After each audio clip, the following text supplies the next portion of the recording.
আয়ারল্যান্ডে সে যদি বাংলাদেশে থেকে যে কষ্ট করে সে যদি এখানে চলতেছে, ওর ওয়েদার শুট করতেছে না, খাবার দাবার ওর শুট করতেছে না, ফুল ফ্যামিলি তার ওখানে, সে একটা আয়ারল্যান্ডের সিটিজেন একটা পার্সন। আপনার মতো মানুষ বলতেছে কি ঘুরে ফিরে কি ব্লগ করে মাসে 2 লাখ টাকা ইনকাম করলে ওর পোষাবে না। বাংলা কথা বুঝতে পারছেন? ওর কিন্তু পোষাবে না। তবুও সে আছে, সে ট্রাই করতেছে আমার কিছু একটা হোক, আমি যেন কিছু একটা করতে পারি। এইটুকু ব্রেন নিয়ে কিছু বুঝতে পারবেন না আসলে।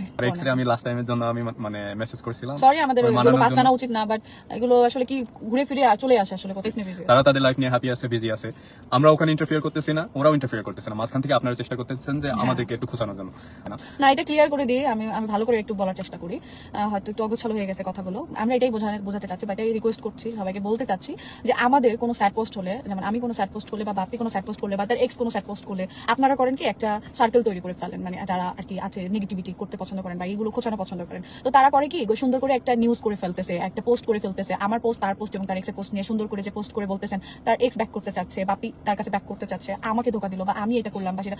ইনফ্যাক্ট অনেক অনেক জাস্ট সোজা কথায় স্যাড পোস্ট দেওয়া হয় জাস্ট তার জন্য, একদমই না। তার সে দেয় তার এক্সের জন্য, তাও না। তার এক্স তাকে নিয়ে দেয়, তাও না। আপনি কি জানেন যে সে তার এক্সকে ডেডিকেট করে পোস্টটা করতেছে বা তার এক্স তাকেই ডেডিকেট করে পোস্টটা করতেছে? নেভার, কখনো না। আর যদি হয়েও থাকে তবুও একটা মানুষের ভালো লাগা মন্দ লাগা, ওল্ড মেমোরি বা সবকিছু মিলে একটা মানুষ ইমোশন, মানুষের মধ্যে ইমোশন না থাকলে তো সে তো মানুষ না, তাই না?